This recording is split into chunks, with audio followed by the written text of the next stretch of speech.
tes. Terdapat 3 poin penting yang harus kita bahas. Yang pertama, pengembangan instrumen.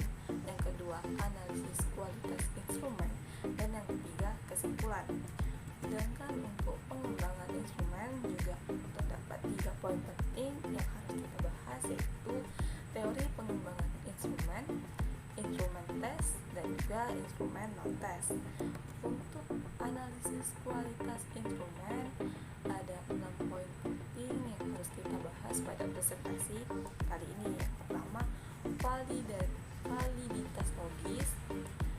Yang kedua, uji coba instrumen. Yang ketiga, validitas soal dan reliabilitas. Yang keempat, indeks kesukaran. Yang kelima, daya beda. Dan yang keenam, efektivitas option. Kita masuk ke pembahasan pertama mengenai pengembangan instrumen tes dan non-tes. Di sini ada pengembangan instrumen. Adapun pengertian instrumen. Instrumen adalah alat-alat yang digunakan untuk memperoleh atau mengumpulkan data dalam rangka untuk memecahkan masalah dan untuk mencapai tujuan. Fungsi instrumen dalam mengungkapkan fakta menjadi data. Menurut Aristotle, data merupakan gambaran variabel yang teliti dan berfungsi sebagai alat pembukti hipotesis benar dan tidaknya, dan data tergantung dari baik tidaknya instrumen pengumpulan data tersebut oleh Nunu Nurjana pada tahun 2011. Sedangkan pengembangan instrumen tes. Langkah-langkah untuk mengembangkan instrumen tes yaitu yang pertama, menetapkan tujuan tes. Yang kedua, melakukan analisis kurikulum. Yang ketiga, membuat kisi-kisi. Yang keempat, menulis soal. Yang kelima, melakukan telaah instrumen secara teoritis. Yang keenam, melakukan uji coba dan analisis hasil uji coba tes. Yang ketujuh, merevisi soal. Sedangkan untuk instrumen non-tes, ada 9 langkah yang harus kita ketahui untuk mengembangkan instrumen non-tes. Yang pertama, menentukan spesifikasi instrumen. Yang kedua, menentukan skala penelitian. Yang ketiga, menulis butir instrumen. Yang keempat, menentukan penyebaran. Yang kelima, menelaah instrumen. Yang keenam, menyusun instrumen. Dan yang ketujuh, melakukan uji coba instrumen. Yang kedelapan, menganalisis hasil uji coba. Dan yang kesembilan yaitu memperbaiki instrumen. Selanjutnya yaitu analisis kualitas instrumen. Yang pertama ada validitas logis, di mana validitas logis menggunakan instrumen yang dinyatakan valid berdasarkan penalaran. Hal ini dikarenakan instrumen tersebut dirancang baik sesuai dengan teori dan ketentuan yang ada. Maka dari instrumen tersebut tidak perlu diuji karena sudah sesuai dengan teori. Dalam menguji validasi soal, angket, dan wawancara, kami meminta bantuan kepada 2 validator yang berasal dari SMP Negeri 18 Bintan, Desa Bimbing. Adapun nama validator tersebut yaitu yang pertama Ibu Ina Hendriana SPD, yang kedua ada Ibu Susan Fili SPD. Tujuan dengan kami meminta bantuan validator ini yaitu dengan kami membuat soal, angket, dan wawancara, kami meminta pendapat mereka dengan menyatakan penilaian validator, apakah ada revisi atau apakah tidak ada, apakah layak ataupun tidak. Kesimpulan dari hasil validasi soal oleh kedua validator tersebut yaitu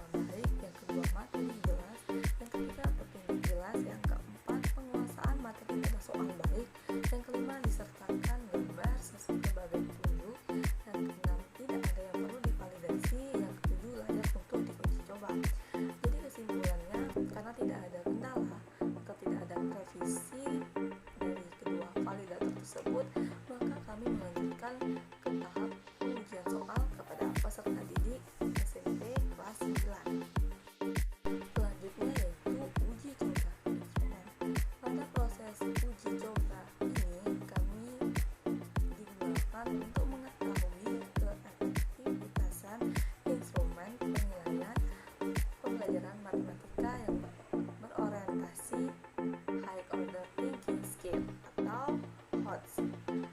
Dan proses uji coba yang kami lakukan di wilayah masing-masing dengan mendatangi rumah responden untuk meminta bantuan kepada anak-anak tetangga.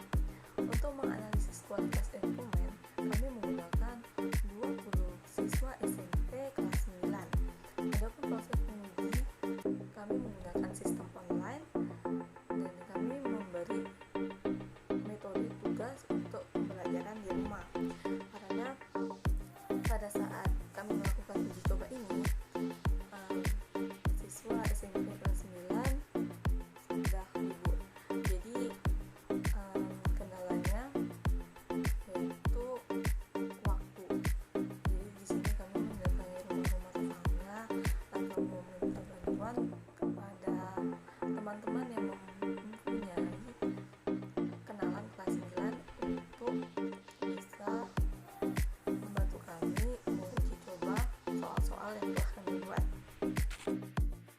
Adapun kisi-kisi instrumen tes yang telah kami buat yaitu yang pertama, pada 3.11 mengaitkan rumus keliling dan luas untuk berbagai jenis segi empat: segi persegi, segi panjang, bulat lipat, jajak genda, trapesium, layang-layang, dan juga segitiga.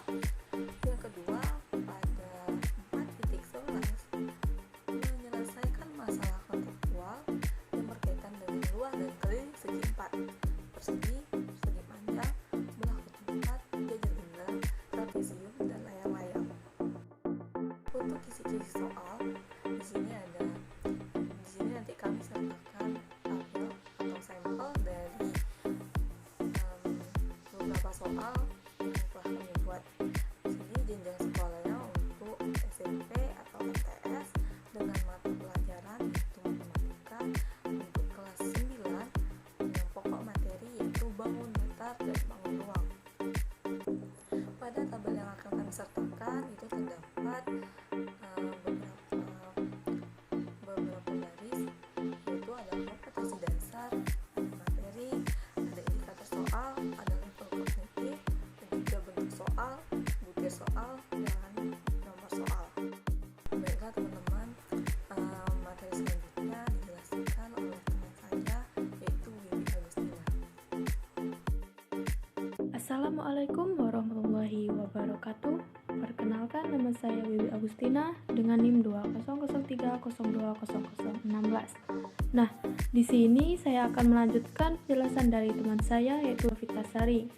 Selanjutnya saya akan membahas tentang analisis kualitas instrumen tes. Yang pertama, uji validitas butir soal pada pilihan ganda. Nah, di sini dari 10 soal yang kami buat, dan di dalam uji validitas ini kami menggunakan aplikasi Microsoft Excel untuk mengetahui jawaban itu valid atau tidak yang telah dikerjakan oleh 20 siswa. Di dalam uji validitas ini kami mendapatkan 5 soal valid dan 5 soal tidak valid. Untuk menentukan butir tes itu valid atau tidaknya, kami membandingkan R hitung dengan R tabel. Nah, apabila R hitung lebih besar dari R tabel, maka dia akan valid, dan begitu juga sebaliknya. Nah, uji validitas butir soal pada soal uraian.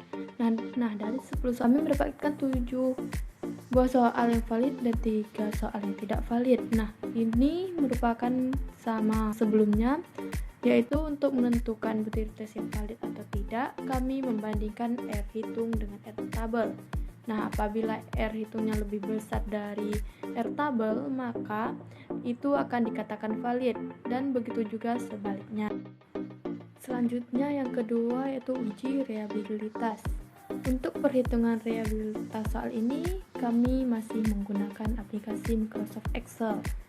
Nah, untuk reliabilitas soal pilihan ganda, nah sebelumnya ada poin yang harus kami cari, yaitu ada varians N, dan masih banyak lagi bisa dilihat pada tabel di samping.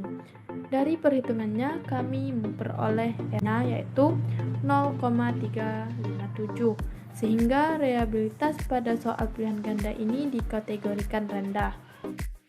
Selanjutnya, reliabilitas pada soal uraian.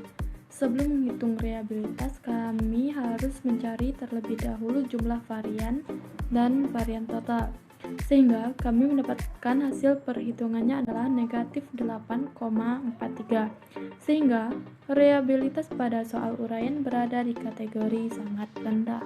Yang ketiga yaitu indeks kesukaran. Nah, untuk indeks kesukaran ini kami masih menggunakan aplikasi Microsoft Excel.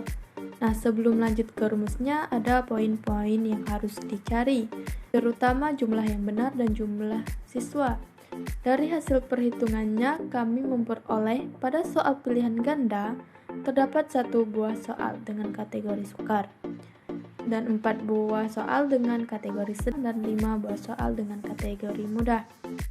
Selanjutnya, pada soal uraian, kami harus mencari rata-ratanya terlebih dahulu, sehingga yang hasil hitung kami memperoleh 1 buah kategori sukar, 5 buah kategori sedang, dan 4 buah kategori mudah.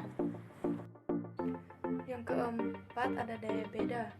Nah, sebelumnya kami masih menggunakan aplikasi Microsoft Excel. Nah, sebelum kami menghitung, kami terlebih dahulu membagi responden menjadi 2 kelas, yaitu kelas atas dan kelas bawah.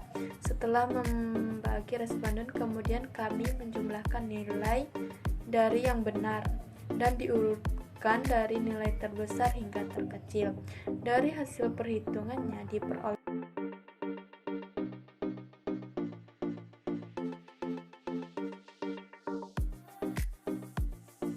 Selanjutnya, uji daya beda pada soal uraian. Nah, sebelum menghitung daya beda ini, kami terlebih dahulu membagi responden yang ada menjadi 2 kelas, yaitu kelas atas dan kelas bawah. Setelah membagi responden menjadi 2 kelas, kemudian kami menjumlahkan nilai dari jawaban yang benar, diurutkan dari nilai yang terbesar hingga terkecil. Selanjutnya, pada soal uraian ini kami memperoleh 7 soal dengan kategori jelek, 2 buah soal dengan kategori cukup, dan 1 buah soal dengan kategori sangat baik.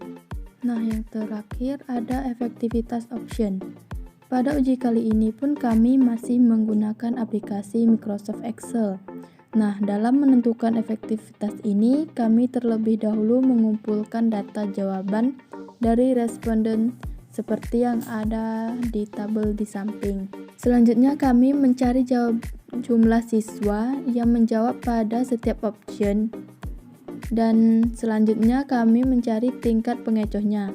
Setelah diketahui tingkat pengecohnya, barulah kami bisa mengetahui kriterianya yang sudah tertera pada tabel di atas.